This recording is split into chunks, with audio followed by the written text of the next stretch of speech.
here is that the first time I met Chris, I started bashing him about his online presence.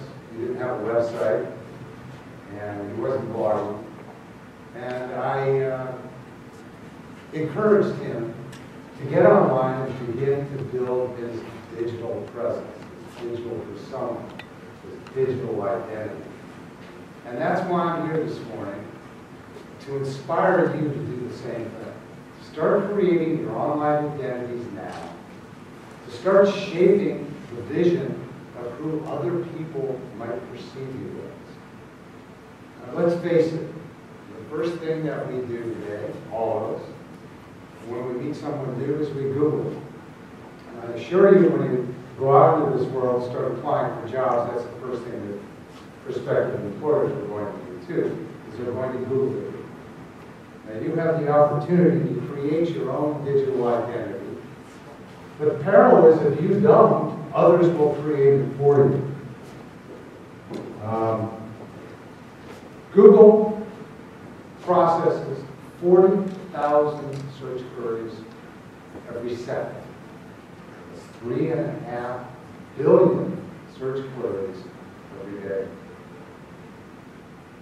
If we don't control what people see about us, what they read about us, what they learn about us online, we leave it to others to do it for us.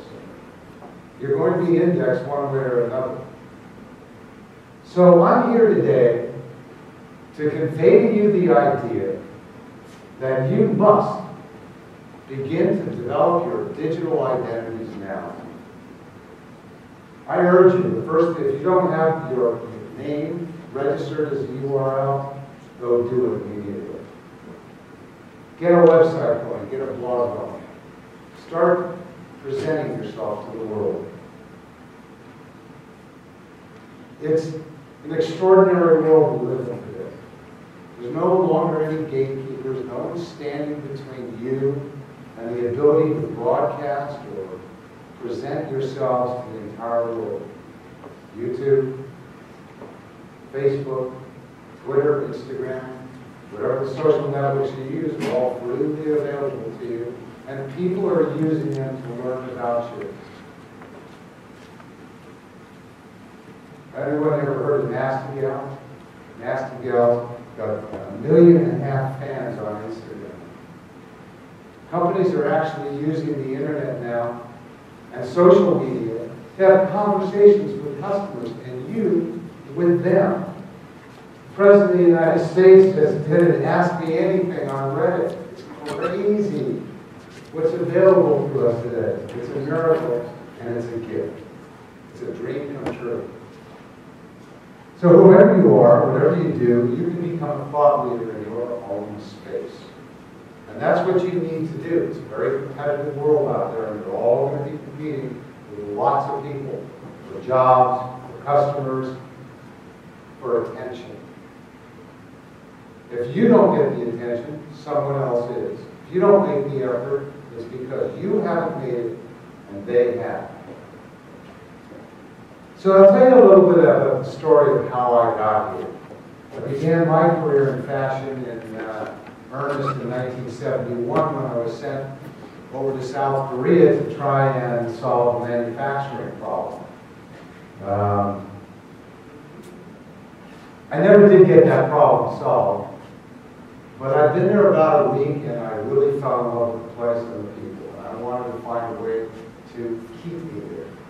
So I started looking around for manufacturers and found people who were willing to sell me knit tops, sweaters, t-shirts, blouses, 35 to 50 cents a piece. And the next thing I knew, I was importing thousands and dozens of them. And I got hot in the market. And I want to tell you, of all the thrills in life, there's nothing quite so thrilling as being hot in the market. As a matter of fact, I was the first junior designer ever to have my stuff in Saks Fifth Avenue windows. After about 20 years, I had a great run in the apparel industry, but I'd had it. It was time to repot myself, pick myself out of the pot that I was in and put myself in a bigger pot. And one day in 94, I wandered into a public library in Brentwood, California. And I saw something that absolutely blew my mind. I saw the internet. I sat down at the library's terminal and spent about 30 minutes just discovering this world. And to say that it was a wow moment, it was a holy crap moment for me, because I instantly got that every computer on the planet was going to be connected to every other computer on the planet.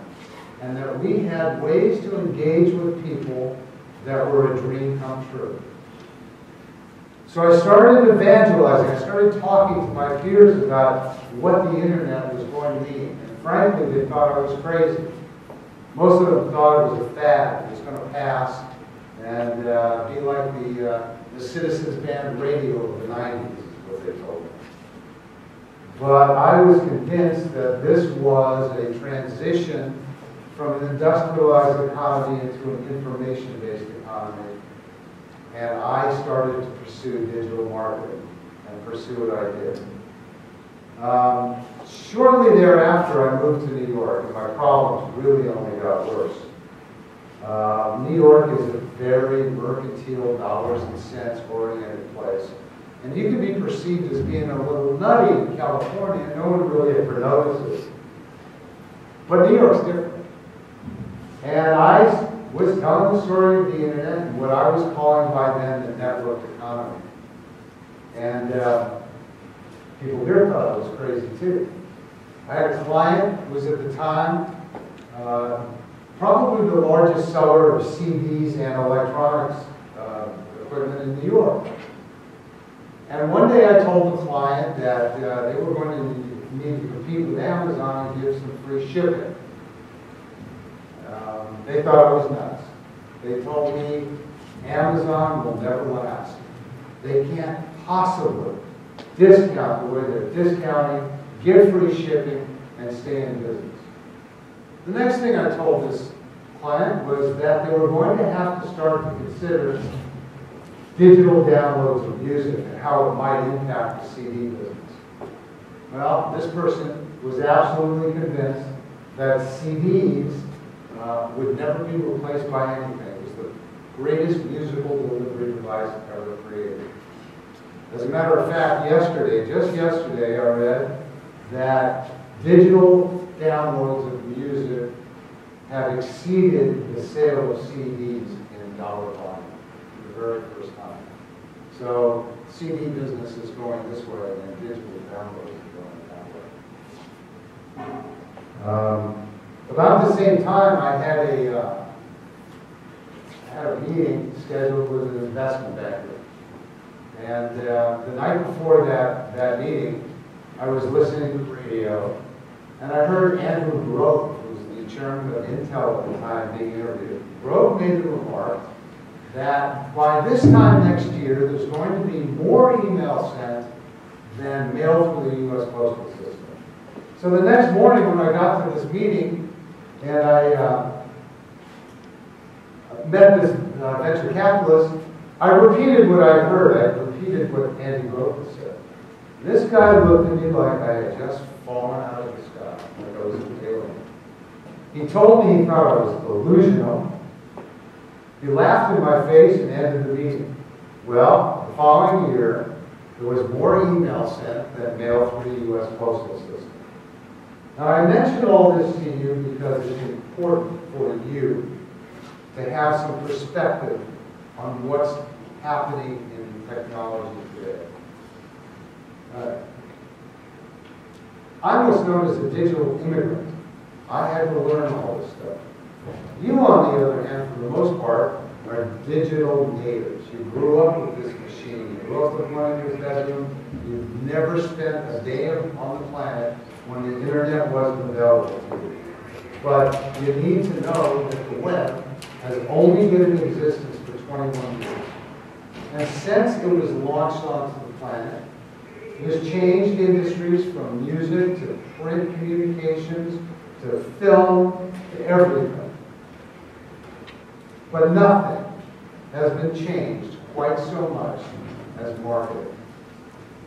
You've never before had the ability, without gatekeepers, without media executives, without editors, to go forth and deliver your own message in any way that you see fit and that works for you.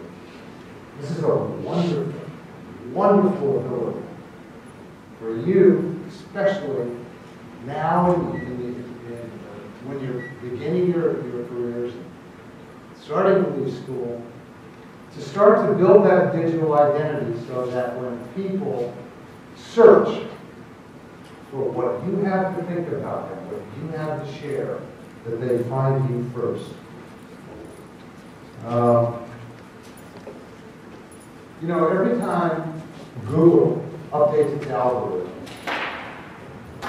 some sites go up, some sites go down, some sites disappear altogether, and new ones appear in their place. As a matter of fact, one of the biggest algorithm updates that Google has ever done is about to take place probably by the end of this week. It's being known as mobile getting, because it's going to replace sites in the ranking that are mobile enabled and look just as good on a small screen as a large screen with those sites that don't. And a lot of big brands are going to get displaced from Google because of it. So you've got to remember that you've always got to keep one eye on the horizon and one eye on the media, and understand that the rate of change and that the event horizon is accelerating itself. Now, we're in a time that takes us back a couple of centuries in terms of part of our behavior. Prior to the advent of mass media in the 19th century, people were immersed in the storytelling. They were part of the weaving of the story. Mass media came along, and in the last couple of hundred years, it's all been pushed on us. There's no interactivity. We watch, we listen, we read. The web changes all that.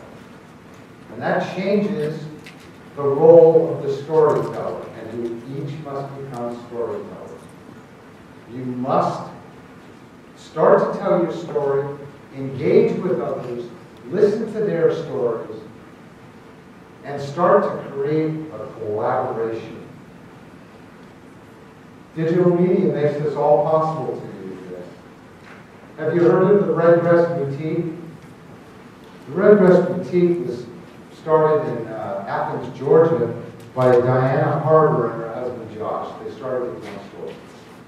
After about a year, they opened a second store, and when that failed, they decided they needed to do something differently, so they built a website. To make a long story short, what Diana started to do was to use digital media to engage collaborators. It's not call them customers, because customers have become and demand to be collaborators with you. What Diana did was to go into showrooms and take photos of items she liked and immediately post them to social media to ask her customers if they liked it too. If enough of them liked it, she bought the merchandise. If they didn't, she didn't. Because of the collaboration that Diana Harbour and her husband Josh have created with their customers, with their collaborators, their business grew from $68,000 in annual sales to $15 million in 3 years, and they just got a $1.2 million investment from Mark Cuban on Shark Tank.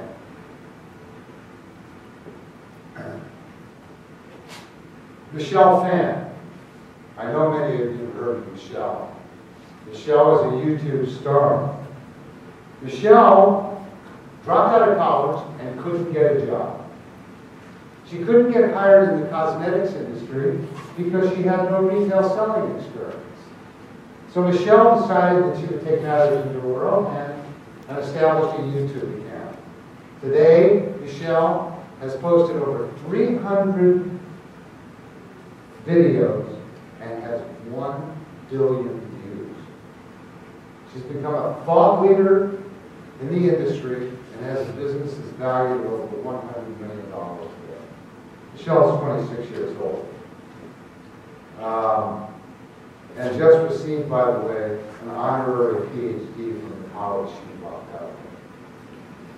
Ingrid Nilsson established her YouTube account in 2009 and has 525,000 Twitter followers and over 3 million YouTube subscribers. She's now known as Mrs. Glamorazzi and is a CoverGirl ambassador.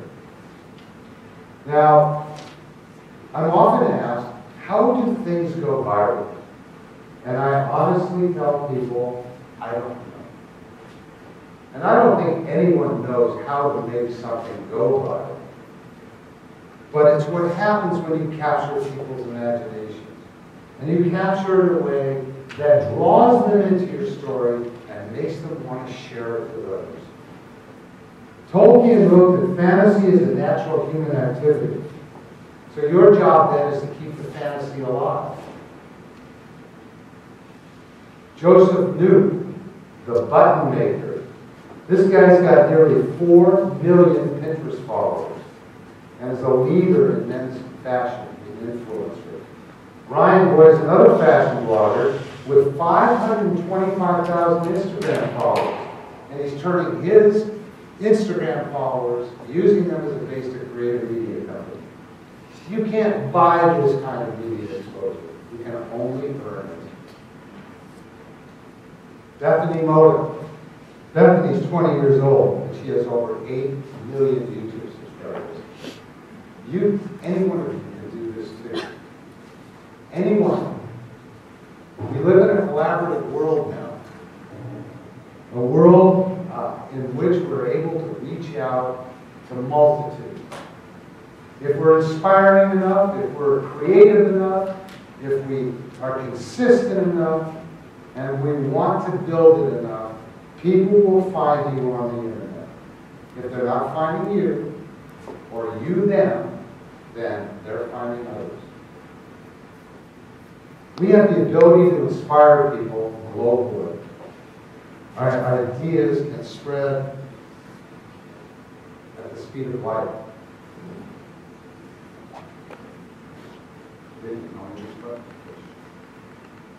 No, it's not. Oh, that's the point.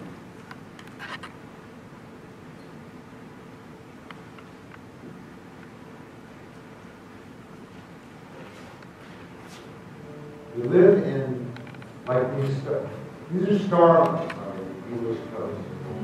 Every evening the starlings rise up and fly in what is known as a murmuration. They're not a flock, they're a murmuration. It's a beautiful sight to behold. And for me, it's a metaphor for what the internet is all about and the possibilities that it gives you today. A collaborative effort can be created amongst thousands, millions, or billions of people. Depends on you. Depends on how far you reach and how far you bring people into your own stories. Our ideas can be spread at the speed of light. Ideas can be repurposed, interpreted. Think remix. Think open source. Think about working and collaborating with the world out there. And start telling your story now. Start inspiring others and let them inspire you. And get into the digital murmuration now. Don't wait. Do it now. Thank you.